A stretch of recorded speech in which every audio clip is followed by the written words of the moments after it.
የመንደር ውስጥ የሚኖር አንድ ህፃን ልጅ ነበር። ይህ ህፃን በየቀኑ የሚበላውን አጥቶ በረሃብ ይማቅቅ ነበር። ታዲያ በአንድ ወቅት አንድ ባለጸጋና ደግ ሰውዬ በዚያ መንደር ሲያልፍ የልጁን ሁኔታ ይመለከትና ልቡ ተነክቶ ወደ ህፃኑ ልጅ ጠጋ በማለት እንዲህ ይለዋል፣ ልጄ እኔ በጣም ሀብታም ነኝ። ዛሬ የፈለከውን ነገር ጠይቅ። ምንም ይሁን ምን እሰጥሃለሁ። ትልቅ ቤት ትፈልጋለህ? ወርቅና ገንዘብ ወይስ የተንደላቀቀ ህይወት አለ? ህፃኑ ልጅን ጥቂት ሰከንድ ካሰበ በኋላ የባለጸጋውን ዓይን እየተመለከተ መለሰለት። የህፃኑ መልስ ግን ባለጸጋውን ሰውዬ በጣም አስደንግጦታል። ሰላም፣ ስሜ ፍቅር አሸናፊ ይባላል። ዛሬ የምነግራችሁ ስለ አስተሳሰብ ተጽዕኖ። ህፃኑ ልጅ ወርቅ አልጠየቅም፣ ቤትም አልጠየቅም።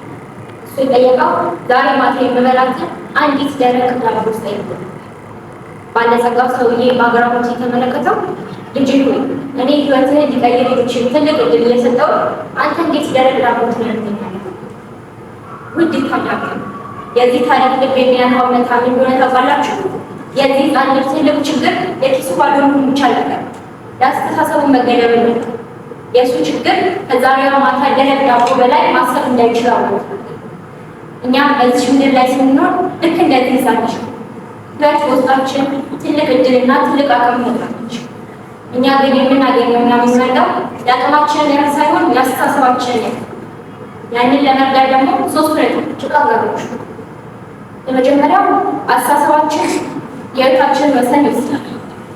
ደካማ አእምሮ ካለን ፊት ለፊታችን ትልቅ እድል ቢኖር እንኳን ያንን መመልከታችን ልክ እንደ ምስኪኑ ህፃን ህይወት ወርቅ ይመስላችሁ ስትል እኛ የምንቀበለው ግን ደረቅ ዳቦ ብቻ ይሆናል። ፈተና ሲገጥመን እኔ አልችልም የምንለው ካለመቻልና ካለማወቅ ብቻ ሳይሆን አእምሯችንን በትንሽ ነገር ስለቃለ ነው።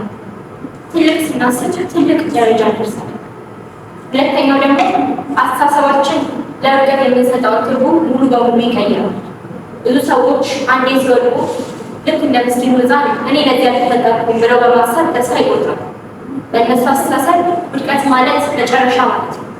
ነገር ግን በትክክለኛው የአእምሮ ግኝት ውድቀት ማለት ትምህርትና አዲስ ጅማሮ። አስተሳሰባችንን ማሻሻል የምንችለው ትልቅ ነገር ማሰብ የምንችለው ስለ ውድቀት ያለን አመለካከት ስንቀይር። ሶስተኛው ደግሞ በአስተሳሰባችን ላይ የበላይነት ማግኘት የምንችለው ከራሳችን ጋር የምናደርገው ንግግር ስንቀይር። ሁልጊዜ ለራሳችን ሌለት እንጂ ነገር አልበቃም ብለን የምናስብ ከሆነ አእምሯችን በራሱ መንገድ ያንን ውድቀትና ሽንፈት ሆን ያደርጋል። ጥሩ ስናስብ ፍሬ ያለው ዛፍ እየተከለ፣ መጥፎ ስናስብ ደግሞ አረም እየተከለ መሆኑን እናስታውስ። ለዓለም መቻላችንን ከማሳየታችን በፊት በራሳችን ማመን ይቀድማል። በመጨረሻ እዚህ ያለነው የሁላችንም ጥያቄ መሆን ያለበት ህይወት ትልቅ እድል ይዛ በራችን ስታንኳኳ እኛ የምንቀበላት ቀምን አይነት ነው? ልክ እንደዚህ ይወጣል በትንሽ አስተሳሰብ ተገድበን ይሆን ወይስ በትልቅ ህልም ተሞልተን? ይህንን አስታውሱ። ስኬት ላይ መድረስ የሚቻለው ከህይወት ደረቅ ዳቦ በለመና ቁመን ትንሽ ትልቅ ማሰብ ስንችል። አስተሳሰባችን የህይወታችንን ወሰን ይወስናል። አእምሯችሁን ቀይሩ፣ ህይወታችሁን ይቀይራል።